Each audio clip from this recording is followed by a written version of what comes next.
Alhamdulillahilladzi hadana li hadza wa ma kunna linahtadiya laula an hadanallah. Wa asyhadu an la ilaha illallah wahdahu la syarikalah wa asyhadu anna Muhammadan abduhu wa rasuluhu alladzi la nabiyya ba'da amma ba'du. Bapak Ibu, ikhwati iman rahimakumullah, jamaah Masjid Al-Ikhlas yang sama-sama dimuliakan oleh Allah Subhanahu wa taala. Alhamdulillah, berkat rahmat, hidayah serta inayah Allah Subhanahu wa taala sampai hari ini hari Rabu bertepatan dengan tanggal 22 Syawal 1445 Hijriah 1 Mei 2024. Alhamdulillah kita masih bisa memanfaatkan kesempatan waktu yang telah Allah berikan pada kita untuk kita isi dengan amalan yang berkualitas yang mudah-mudahan diridhoi oleh Allah Subhanahu wa taala. Mudah-mudahan bertambah hari, bertambah ilmu kita, juga bertambah pengabdian dan ketakwaan kita kepada Allah Subhanahu wa taala.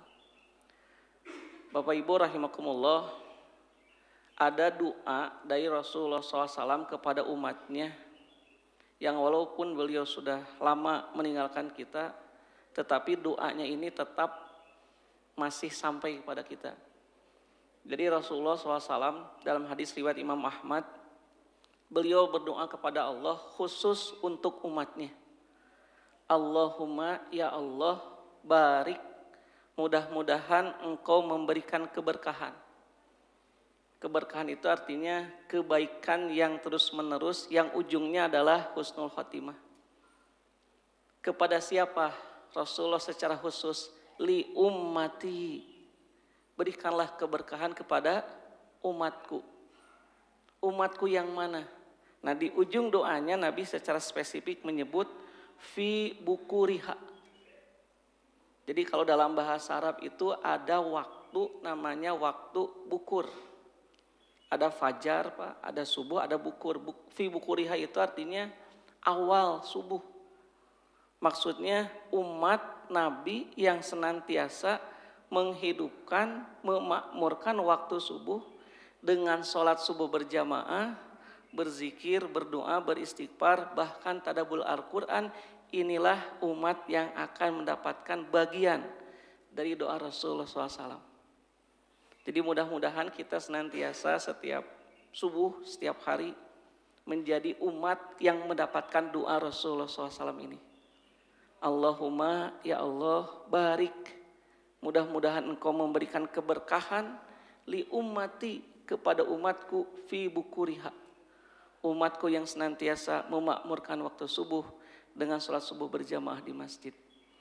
Hadirin ihwati rahimakumullah, tema kita pada subuh hari ini adalah tentang bagaimana kita menata hidup kita dengan mengaji dan mengkaji Al-Quran. Bapak Ibu rahimakumullah, kalau kita mentadaburi tentang kehidupan kita, bahwa hidup kita ini sebetulnya merupakan anugerah dari berbagai kenikmatan yang Allah berikan pada kita. Bahkan hidupnya kita menjadi manusia itu adalah satu kenikmatan yang sangat besar sekali. Di dalam Al-Quran, kalau kita berusaha menghitung semua kenikmatan yang telah Allah berikan pada kita, maka Allah menyatakan la tuhsuha, pasti kita tidak akan bisa menghitungnya. Kenapa Pak? Saking banyaknya kenikmatan yang Allah berikan pada kita. Nah Bapak Ibu, mari kita pada subuh ini kita tadaburi kira-kira dari sekian banyak nikmat yang telah Allah berikan pada kita, apa nikmat Allah yang paling besar Pak Bu? Kira-kira apa Pak? Apa nikmat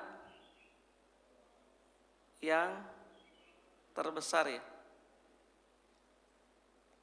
Silakan Pak. Kita curhat. Apa Pak kira-kira? Nikmat iman, ya, satu iman. Ada lagi Pak? Islam. Terus? Jelas nggak? Oh, jelas ya. Ini sangat simpel sederhana ini. Apa Pak? Nikmat sehat, ya alhamdulillah. Sehat, terus kesempatan waktu ya. diberikan waktu. Oh, tengah dah, terus begini di handapnya. Oh, terus serius? Oh iya, siap. Biasanya pakai waktu tapi lebih enak pakai ini ya Pak. Sehat ada lagi Pak? Nikmat iman, Islam, sehat waktu. Ada lagi? Ini yang paling besar mungkin ya. Nikmat hidup. Nah, keluar alhamdulillah. Nikmat hidup. Cukup? Cukup aja ya. Tidak ada nikmat harta? Oh, ada. Nikmat harta. Nikmat pasangan yang soleh ada Pak? Nah, ini Pak pasangan. Pasangan ya. Pasangan. Udahlah, dan lain-lain saja ya. Dan lain-lain. Nah, Bapak Ibu biasanya kita memang fokusnya kepada sekitar 7 atau 8 ya. Bahwa inilah nikmat yang terbesar, yang sering sekali kita dengar. Tapi ternyata Bapak Ibu kalau kita mengkaji Quran, mentadabburi Quran, maka yang paling mengetahui nikmat yang terbesar itu apa hanyalah Allah. Karena gini Pak, nanti persepsi kita terhadap kenikmatan itu nanti akan membuat pola pikir dan tindakan kita akan berbeda. Contoh gini, kalau Bapak dan Ibu punya batu sebesar kepalan tangan ini dan punya emas, sama tidak Pak tindakan kita atau pelakuan kita terhadap batu dan emas ini? Beda. Kenapa beda? Karena kita menganggap emas ini bernilai, berharga. Kalau batu tidak bernilai, maka batu kita akan simpan di mana saja, bahkan kita akan abaikan. Tapi kalau emas sekepal ini kita akan jaga, akan rawat, akan perhatikan. Kenapa? Karena kita memandang bahwa ini bernilai. Maka demikian pula lah halnya dengan semua kenikmatan yang telah Allah berikan pada kita. Seberapa tinggi perhatian kita kepada nikmat itu, maka sebegitu pula besarnya tindakan dan sikap kita terhadap nikmat itu. Bapak Ibu, kalau kita perhatikan ya, nikmat yang terbesar yang Allah berikan pada kita itu sebenarnya adalah Al-Quran, Pak. Tapi tidak ada di sini ya. Belum disebut. Yang paling pokok itu adalah Nah ini Pak. Al-Quran. Jadi Al-Quranlah kenikmatan yang terbesar. Al-Quran ya. Oh ini. Al-Quran itu nikmat yang terbesar, Pak. Apa Ustaz dalilnya? Dasarnya bahwa Quran itu adalah nikmat yang terbesar. Dasarnya Bapak Ibu bisa dibuka nanti dalam Quran surat.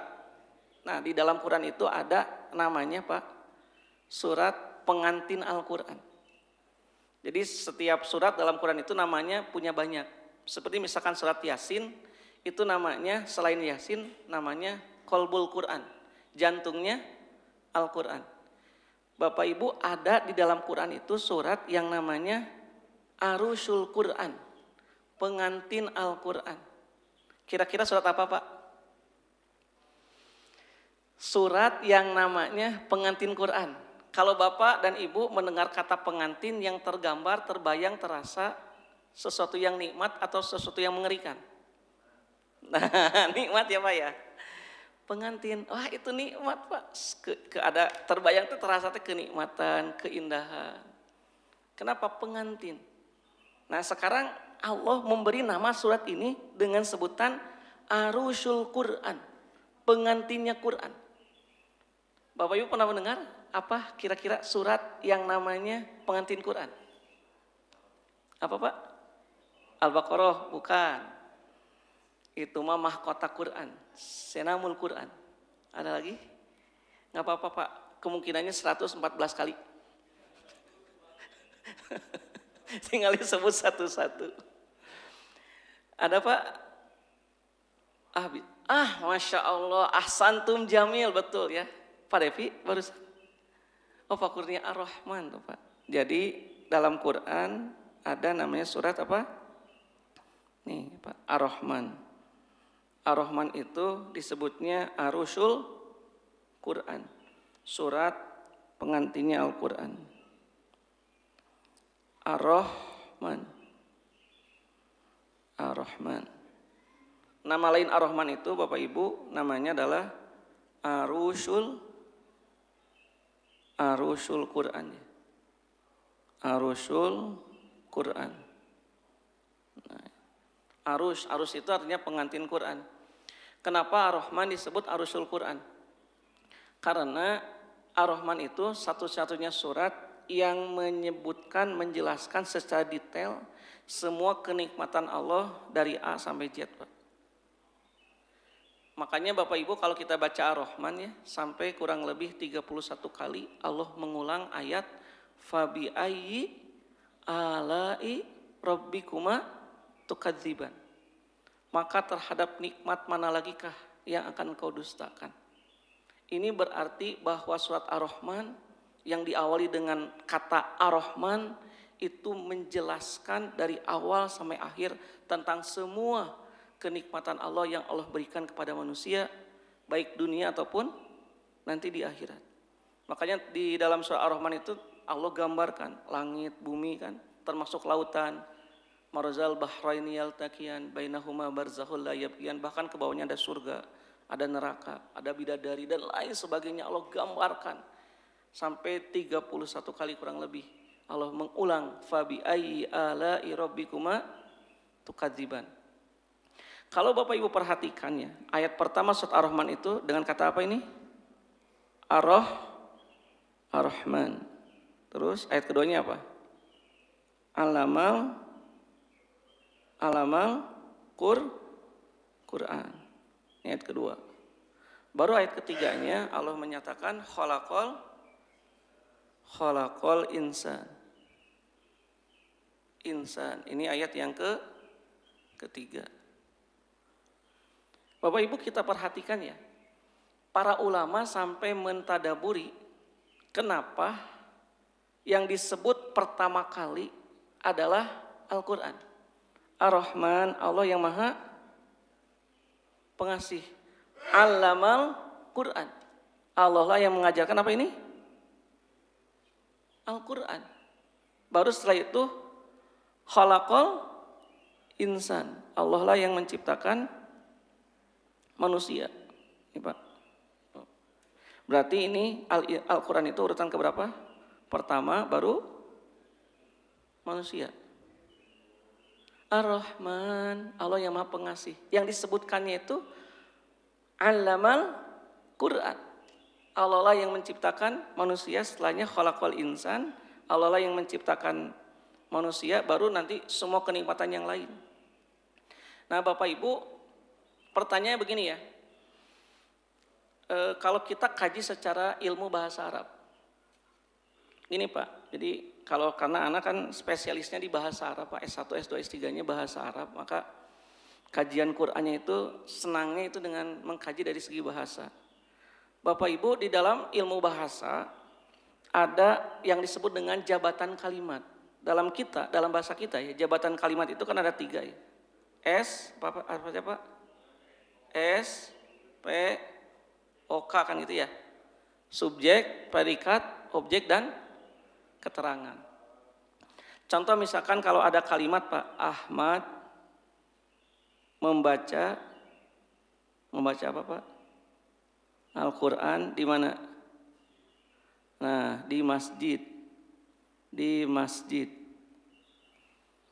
Ahmad sebagai apa jabatannya Pak?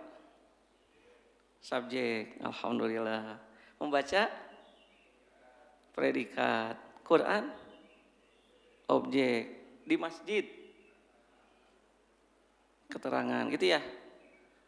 Jadi yang namanya subjek Bapak Ibu dalam ilmu bahasa apapun pasti letaknya selalu harus ada di mana? Di depan. Baru setelahnya objek di belakang.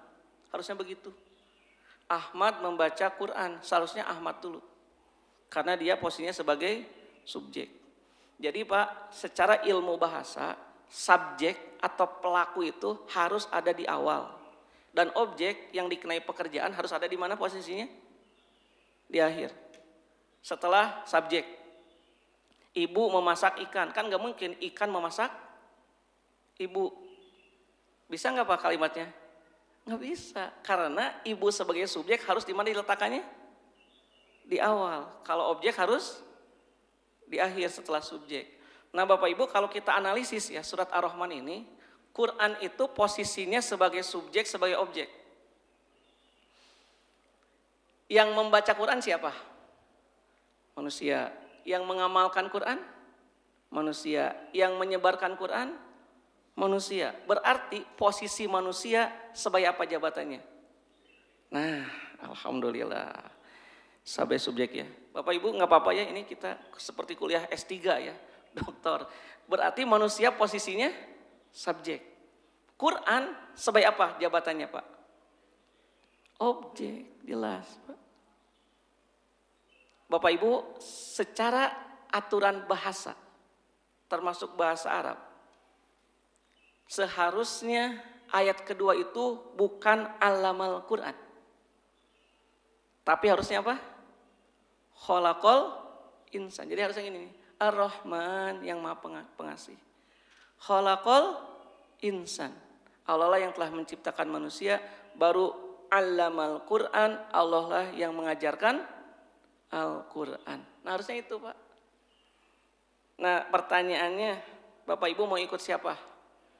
Mau ikut Allah atau pakar bahasa? Yang benar siapa Pak? Allah atau pakar bahasa Arab? Alhamdulillah. Gitu Pak, betul Pak. Harus yang benar adalah Allah. Nanti Bapak Ibu gini ya. Dalam bahasa Arab itu ada 3. Ada bahasa Al-Quran Pak. Ada bahasa fushah dan ada bahasa amiyah namanya. Bahasa amiyah itu bahasa pasaran. Bahasa yang digunakan oleh orang-orang yang ya tanpa menggunakan kaidah-kaidah bahasa yang benar. Seperti misalkan gini ya. Bahasa Arab fushah itu untuk air ma'un. Tapi orang Arab menyebutnya moyah. Jadi moyah itu bahasa pasar, bahasa gaul. Bahasa fushahnya apa? Ma'un, air. Nah nanti di atas amiyah dan fushah ada yang paling tinggi. Namanya bahasa Al-Quran. Bahasa Al-Quran ini adalah mukjizat yang di luar. Yang kehebatannya itu lebih hebat daripada apapun. Di dalam bahasa fushah tidak ada alif lam mim. Jadi orang Arab itu tidak memahami apa itu alif lam mim. Itu berarti bahasa apa? Bahasa Quran. Termasuk nanti Pak susunan seperti ini subjek predikat itu hanya Quran yang bahasanya sangat tinggi sekali. Makanya nanti kalau ada kaidah bahasa Arab yang tidak sesuai atau kita belum tahu dengan Quran, yang benar itu adalah Al-Quran. Berarti ilmu kita belum sampai terhadap ilmunya Al-Quran. Nah Bapak Ibu, kemudian apa hikmah kenapa Quran didahulukan sebelum penyebutan apa ini? Manusia. Hikmahnya adalah dengan disebutkannya Quran pertama kali dalam surat Ar-Rahman sebelum nikmat Allah yang lain termasuk manusia, itu menunjukkan bahwa Quranlah sebagai nikmat yang terbesar. Jadi Bapak Ibu, dasar bahwa Quran nikmat yang terbesar adalah disebutkannya Quran pertama kali di dalam surat Ar-Rahman. Lalu kenapa setelahnya manusia? Ini untuk menunjukkan bahwa penciptaan kita sebagai manusia itu akan sia-sia. Bahkan kita tidak ada artinya hidup di dunia ketika kita selama hidup kita tidak mau mempelajari, mengamalkan dan menyampaikan Al-Quran. Maka hidup manusia akan hina sehina-hinanya ketika dia selama hidupnya tidak mau mengamalkan Al-Quran. Dan manusia akan menjadi mulia, semulia-mulianya makhluk Allah ketika hidupnya hanya untuk mengabdi terhadap Al-Quran. Ini Bapak Ibu ya, ini dasar Pondasi yang pertama, bahwa nikmat yang terbesar yang Allah berikan pada kita adalah Al-Quran. Dasarnya surat apa, Pak? Ar-Rahman. Nah, Ar-Rahman. Nah, kemudian Bapak Ibu, setelah kita mengetahui bahwa nikmat yang terbesar yang Allah berikan pada kita adalah apa? Al-Quran, maka muncul, Pak, pertanyaan yang kedua. Lalu bagaimana sikap kita terhadap nikmat yang terbesar ini? Nah, ini pertanyaannya. Bagaimana, Pak? Sikap kita kepada apa? Kepada Al-Quran. Nah, ini Al-Quran. Bagaimana sikap kita menyikapi terhadap nikmat yang terbesar ini?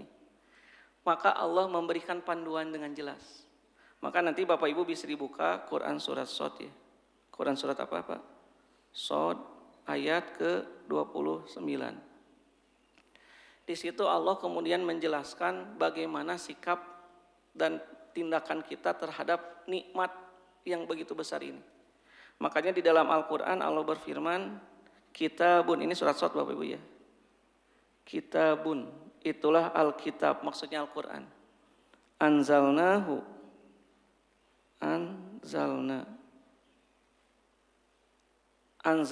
kami menurunkan hu. Nah, hu itu ya, Bapak Ibu, ini hu-nya kembalinya kepada ini, Alkitab. Kami menurunkan kitab Al-Quran itu mubarakun. Mubarakun itu artinya penuh dengan keberkahan. Mubarakun, penuh dengan keberkahan. Untuk apa tujuannya? Nah, nanti Allah menjelaskan. Liyadabbaru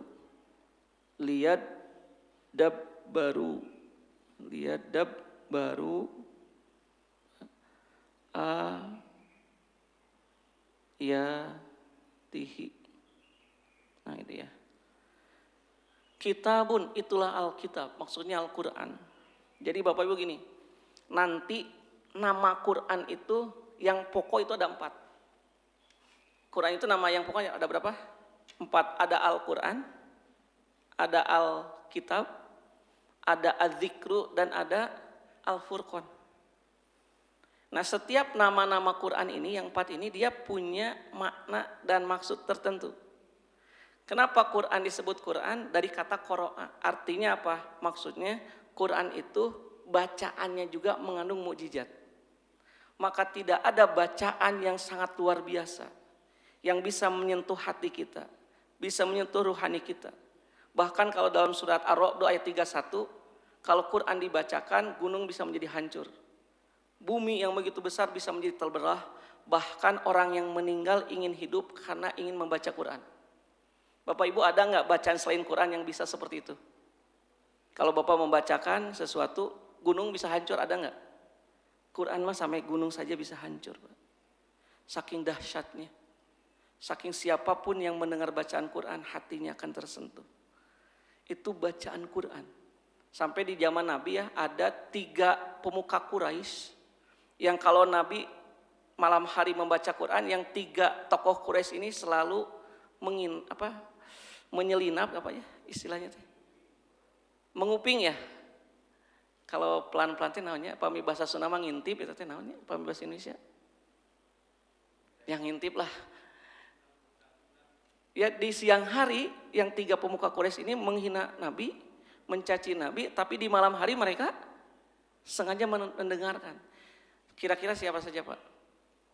Abu Jahal, Abu Sufyan, dan Al-Akhnas bin Suraik. Ini 3 tokoh Quraisy yang kalau malam hari mereka sengaja mendengarkan Nabi baca Quran. Karena hati dan akalnya mereka yang bersih itu meyakini ini bukan buatan Muhammad. Jadi inah. Jadi kalau kita tidak suka mendengarkan bacaan Quran, masa orang kafir saja ingin, kalau kita naudzubillah ya. Bacaan Quran. Yang kedua, kenapa Quran disebut Alkitab? Nah, di sini disebutnya Quran itu adalah dengan sebutan apa? Kitabun. Karena Quran itu Bapak Ibu sesuatu ayat suci yang ditulis. Dan tulisan Quran itu Itu pun mengandung mukjizat. Itu pun bimbingan Allah. Nanti kita bahas ya. Salah satu contohnya hari ini. Kitabun itulah Al-Quran yang tulisannya sangat luar biasa. Yang kalau kita pelajari kita akan mengatakan ini sangat mengagumkan sekali. Anzalna, kami. Nah Bapak Ibu kalau di dalam Quran ada kata kami ini kan kami. Ini bukan menunjukkan Allah itu banyak. Tapi li ta'dim maksudnya. Li ta'dim. Kalau dalam ilmu balaghah ya. Li ta'dim. Jadi kalau Allah mengatakan kami itu maknanya adalah li ta'dim. Untuk mengagungkan. Karena di zaman dulu kalau ada raja penguasa yang memiliki kekuasaan dan pengaruh yang begitu besar, mereka selalu mengatakan kami adalah raja. Maka tidak ada yang pantas mengatakan kami sebagai penguasa kecuali hanya Allah. Jadi li ta'dim. Kami kata Allah menurunkan Al-Qur'an mubarakun yang penuh dengan keberkahan. Bapak Ibu, tidak ada ya bacaan yang kalau kita baca pasti dia akan menjadi penyembuh terhadap penyakit, semua penyakit hati kita. Jadi kalau kita baca Quran itu akan menjadi penyembuh terhadap semua penyakit hati yang kita miliki. Seperti madu kalau kita minum akan menjadi penyembuh terhadap semua tubuh kita. Untuk apa? Nah ini Pak nih jawabannya di sini. Li, nah ini dalam bahasa Arab namanya lamul kai Pak. Lamul kai. Artinya apa? Supaya. Lamul kai itu menunjukkan tujuan. Tujuan Al-Quran diturunkan itu liyadabbaru ayatihi. Agar kita mentadaburi ayat-ayatnya. Jadi Bapak Ibu, apa tujuan Quran diturunkan? Bukan untuk dibaca, tapi untuk ditadaburi. Berarti sikap kita terhadap nikmat yang besar ini berupa Al-Quran.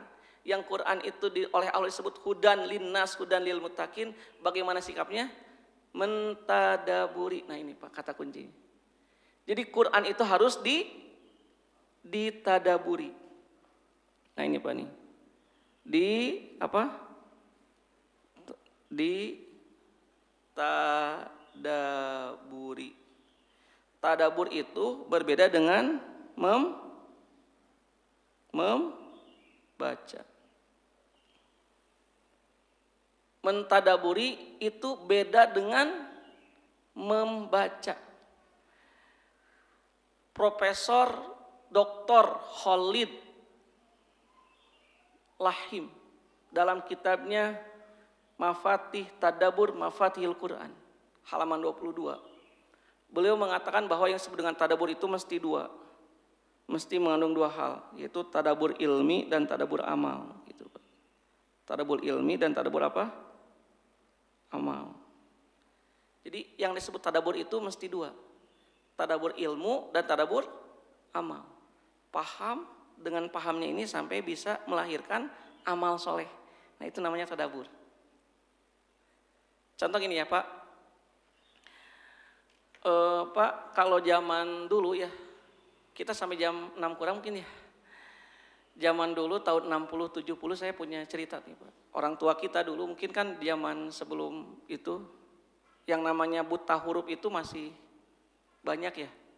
Banyak orang yang belum pandai membaca. Atau mungkin kalau sudah tua dia untuk melihat tulisan itu agak buram. Jadi kalau menerima surat itu pasti nyuruh orang gitu ya. Dulu Pak ada kisah nih. Zaman dulu ada orang yang tidak bisa baca.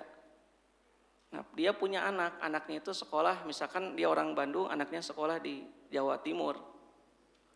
Nah, suatu saat Pak, si anaknya ini yang sekolah kuliah di Jawa itu, dia mengirim surat ke ibunya. Ngirim surat, sampailah surat itu ke ibunya. Tapi karena dia tidak bisa membaca atau dia bisa membaca tapi matanya sudah agak apa ya, udah nggak bisa gitu. Maka dia nyuruh orang. Nah coba tolong pang bacain. Maka dibacalah Pak oleh anak ini, oleh seseorang anak lah.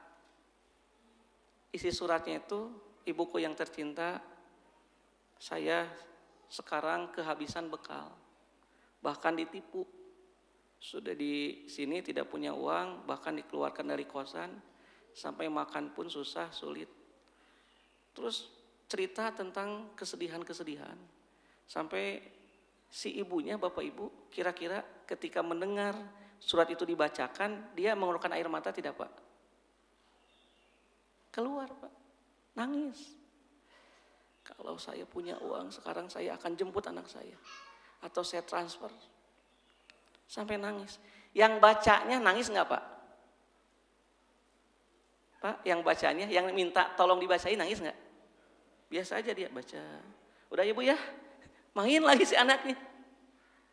Nah inilah perbedaan mana yang disebut dengan tadabur, mana yang disebut dengan membaca. Si anaknya itu sedang membaca. Saya di Surabaya ini kehabisan bekal, terus udah aja. Pergi, udah ya Bu ya, saya sudah bacain. Tapi si ibunya nangis nggak Pak? Nangis. Kenapa ini tidak nangis yang membacanya, tapi yang mendengarnya malah menangis? Kenapa Pak? Apa yang menyebabkan ibu ini sampai menangis dan ingin segera menolong? Kenapa? Karena ada apa Pak? Connect. Ada ikatan. Ikatan apa? Ikatan fisik, ikatan batin. Ikatan cinta. Ikatan cinta bisa, ikatan batin bisa. Anaknya jauh, secara fisik dia tidak ada, tidak bersentuhan. Tapi ketika si ibu ini mendengar surat seperti itu, tiba-tiba dia tersentuh hatinya sampai menangis, sampai ingin berusaha menolong. Karena ada ikatan emosional. Nah di dalam tadabbur itu Bapak Ibu, mesti ada ikatan. Hubungan kita dengan yang menurunkan Quran. Siapa yang menurunkan Quran? Allah. Yang membaca Quran? Kita. Maka apa hubungannya? Inilah yang oleh ulama disebut dengan ungkapan tadabbur itu dasarnya mesti apa Pak? Iman. Iman itulah yang dalam bahasa anak muda namanya cinta. Pak, Bu, kalau di dalam Quran ya, surat Al-Anfal, innamal mu'minun a'udzubillahi minasyaitonirrajim, innamal mu'minuna alladziina idza dzukirallahu, apabila disebut nama Allah apa? Wajilat qulubuhum, bergetar hatinya. Wa idza tuliyat alaihim ayatuhu zadathum imanan. Dan apabila dibacakan ayat-ayatnya pasti bertambah iman. Nah, selama ini kita membaca Quran biasa atau ada getaran, Pak? Nah, berarti Pak, untuk proses tadabbur kita, oh mungkin ya Allah selama ini kenapa kita belum menikmati bacaan Quran? Karena selama ini kita baru membaca, belum sampai tahap tadabbur. Tadabbur itu harus iman, makanya iman itu harus didahulukan sebelum ilmu. Iman, ilmu, baru nanti amal. Iman dulu. Nah nanti Bapak Ibu, kita akan merasakan betapa indahnya Al-Quran itu ketika kita mentadaburinya. Sehingga Syekh Khalid itu mengatakan itulah yang hakikat daripada tadabbur. Bahkan dalam surat Maryam itu kan, idza tutsla alaihi ayatul rahman kharru sujadan wa bukiya. Orang-orang yang beriman itu, ini orang beriman, apabila membacakan ayat-ayat Rahman, mereka tersungkur, sujud sampai menangis. Dalam surat Ar-Rahman, tersungkur, sujud sampai menangis. Itu saking menghayati, makanya Nabi itu kalau membaca Al-Quran, beliau pasti akan menangis. Mendengar, menangis, mentadaburi gitu. Nah inilah yang dimaksud dengan sikap ya kita terhadap Quran itu adalah dengan mentadaburi ayat-ayatnya. Jadi tadabur itu lebih dalam. Jadi kita mengimani, menghayati, paham. Jadi ilmu itu artinya paham. Memahami kandungan Al-Quran. Setelah kita paham, baru nanti akan lahir rahil amal. Namanya itu tadabbur. Makanya tadabbur itu sesuatu yang mesti kita lakukan terhadap Quran. Contoh gini ya Pak. Contoh ringan saja. Sebentar lagi ya Pak. Misalkan kita akan mentadaburi misalkan surat Al-Fatihah dalam kata basmalah aja ya. Kalau kita berusaha mentadaburi satu aja. Kemana Kang ini? Jadi hilang. Ini kita yang ini. Ini ya.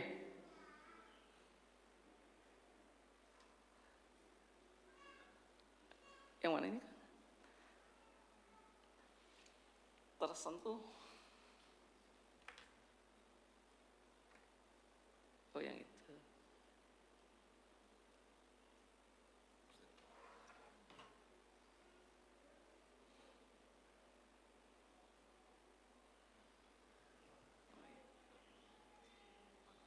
Oh itu ya warna.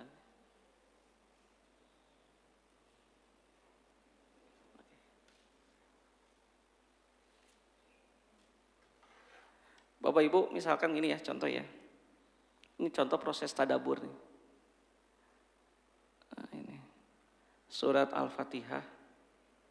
Ayat pertama ya. Bismillahirrahmanirrahim. Bapak Ibu, bi itu artinya apa Pak? Dengan ismi, nama Allahi, Allah, Ar-Rahmani, yang maha pengasih, Ar-Rahimi, maha penyayang. Kira-kira Bapak Ibu ada getaran nggak dengan tahu artinya? Biasa ya. Nah, tadabbur itu harus sampai, jadi gini Pak, ada bahasa, ada arti, ada makna. Jadi setiap kata itu ada artinya, ada makna. Ya, tadabbur itu dia memahami makna.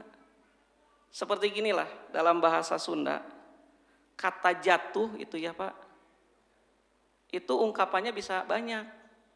Yang paham bahasa itu hanya orang Sunda. Contoh, jatuh itu bahasa Sundanya apa saja? Ungkapan untuk jatuh. Tikusruk, apalagi Pak? Dijengkang, apalagi? Tikosewat. Nah, ibu-ibu keluar akhirnya ya. Tikosewat, apalagi Pak? Titajong. Terus? Tiserele. Boleh lah. Tiserele.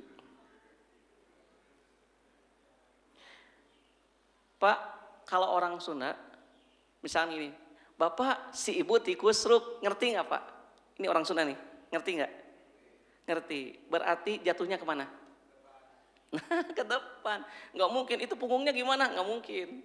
Yang namanya tikusruk itu orang Sunda sudah paham. Ibu si bapak tijengkang, jangan nanya mukanya gimana, karena yang namanya tijengkang kemana? Tuh. Tapi karena kalau orang bukan orang Sunda nggak ngerti tikusruk kayak apa, jatuh kan jatuh beda dengan tikusruk. Tiserele gimana jatuhnya?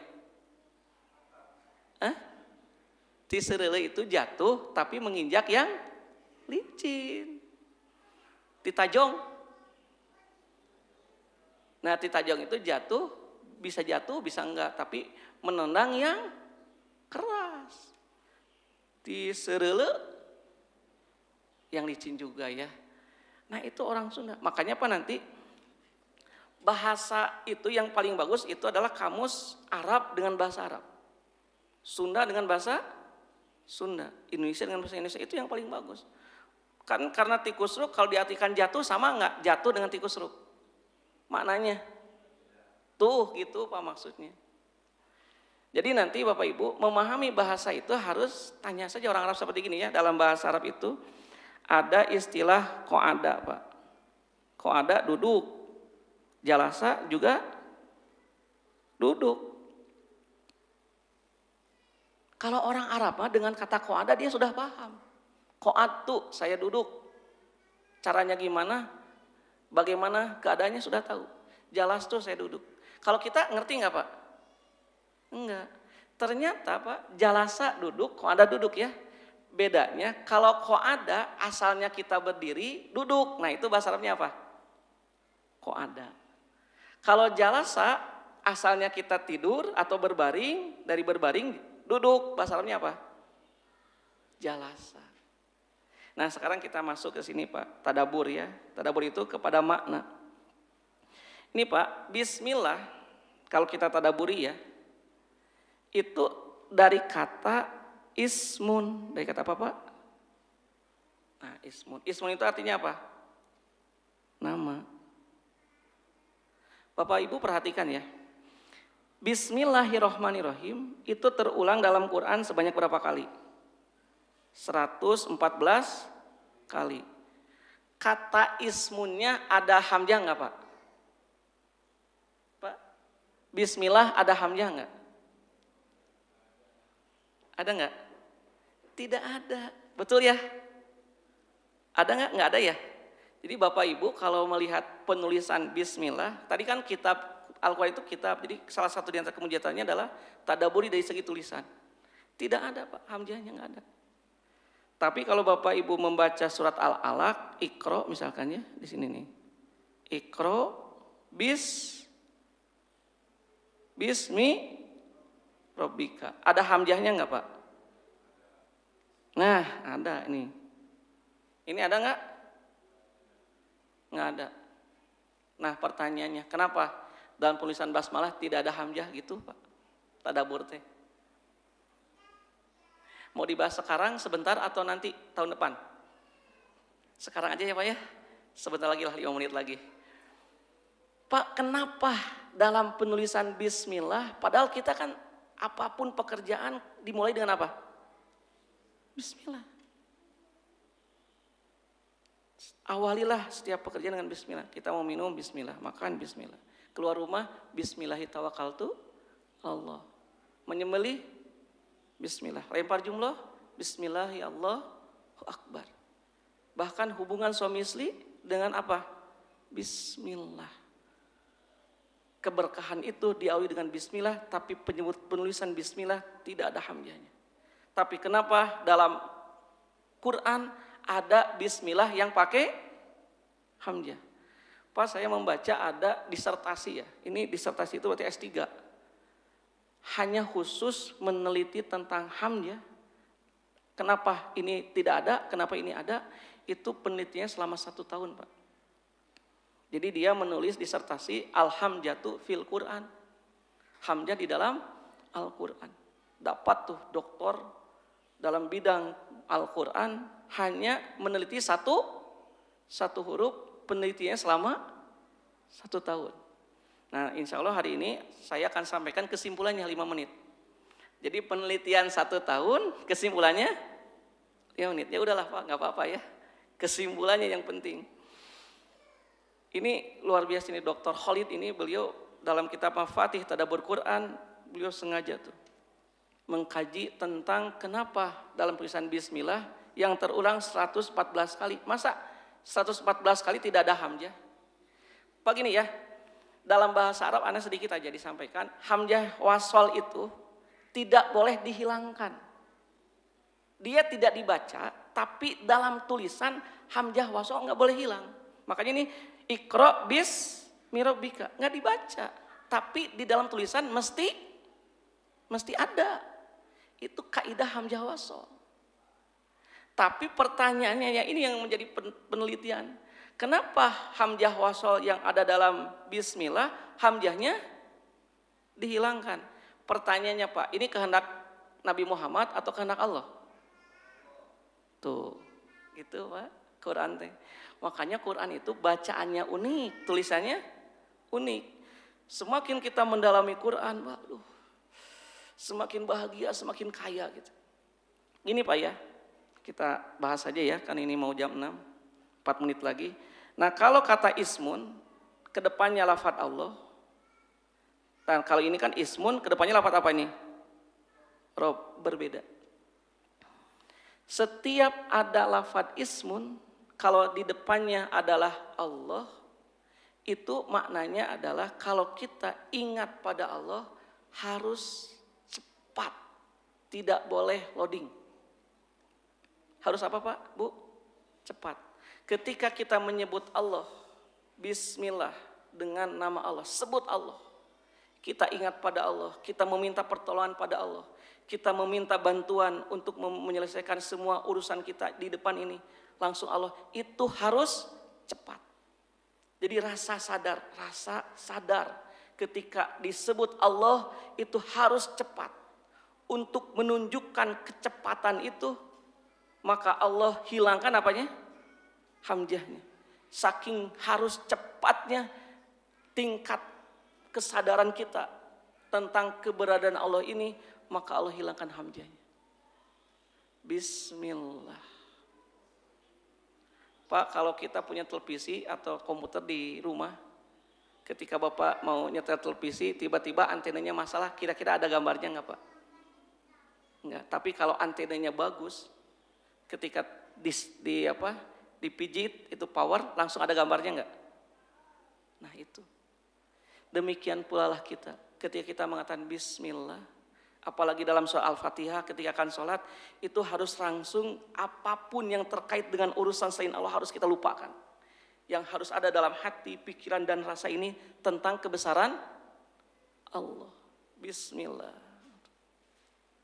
Itu makna kenapa hamzah dalam penulisan Bismillah yang kedepannya Allah itu harus hilang.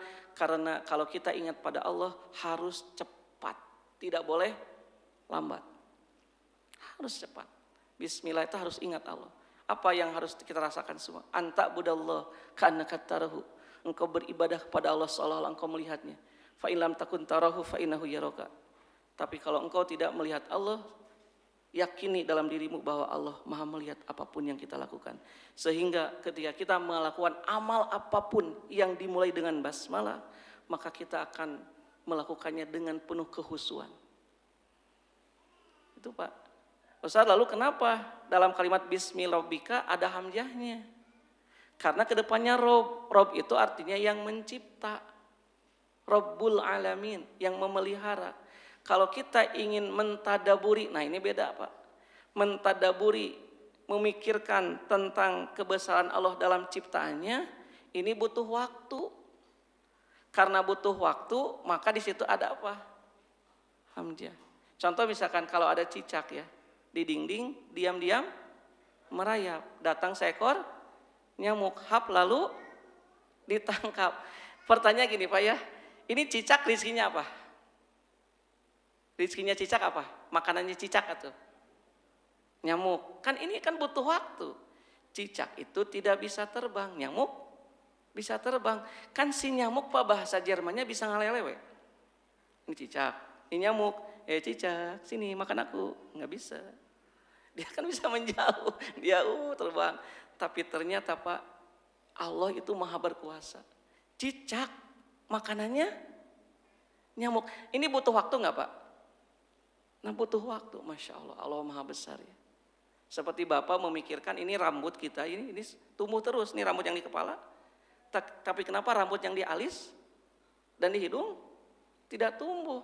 Padahal sama-sama tumbuhnya di mana? Di atas, kan tidak ini Pak, nih di itu gitu ya. Dibuka salon halis kan nggak ada, sampai sini tumbuh panjang. Gigi, Bapak Ibu, gigi tumbuh terus nggak? Ya kebayang kalau tumbuh terusan di sini. Ini Bapak Ibu punya jari-jari, semuanya beda-beda. Gimana kalau semuanya jempol Pak? Dan tidak bisa di apa ini? Jadi ini digerakkan gini, bagaimana kita bisa makan? Telinga kita Bapak Ibu tidak terlalu keras, tidak terlalu lembek. Kalau terlalu lembek ada angin mungkin. Kalau terlalu keras nanti bantal atau guling Bapak Ibu itu bisa sobek tiap malam sama telinga kita. Tapi ini lentur sekali, Masya Allah. Lubangnya hidung itu ke bawah kan nggak di atas. Kalau di atas kalau ada hujan. Dan pantas sekali, Masya Allah. Dan ini kan butuh proses. Karena butuh proses dalam mentadabur ini, maka di situ ada hamzah. Bapak Ibu itu lupanya ya, salah satu dari sekian tadabur. Nanti kalau kita ada waktu, alangkah bagusnya kita tadabur itu dari Al-Fatihah ayat 1 sampai ayat yang terakhir. Wah, itu indah sekali, Pak. Kita akan merasakan betul ketika sholat itu kita paham dengan apa yang kita baca. Karena waktu yang sudah jam 6 Bapak Ibu ya, alhamdulillah. Mudah-mudahan apa yang disampaikan bisa membuat kita semakin semangat bahwa hidup kita akan beres. Nah, sesuai dengan judul kita ya. Hidup kita akan beres rapi ketika kita berusaha memahami dan mentadaburi Al-Quran. Tadabur itu bukan hanya sekedar membaca, tapi kita memahami, menghayati. Dengan apa? Memahami, menghayati dengan ilmu dan iman. Connect kepada Allah, nanti akan lahir amal. Amal Quran itu sebagai wujud terhadap nikmat yang terbesar yaitu Al-Quran. Demikian yang mesti disampaikan, mudah-mudahan Allah memberikan pada kita ilman nafi'an dan menghapus semua dosa-dosa kita. Akhirul kalam, Rabbana atina fid dunya hasanah wa fil akhirati hasanah wa qina adzabannar. Subhana rabbika rabbil izzati amma yasifun wa salamun alal mursalin walhamdulillahi rabbil alamin. Assalamualaikum warahmatullahi wabarakatuh.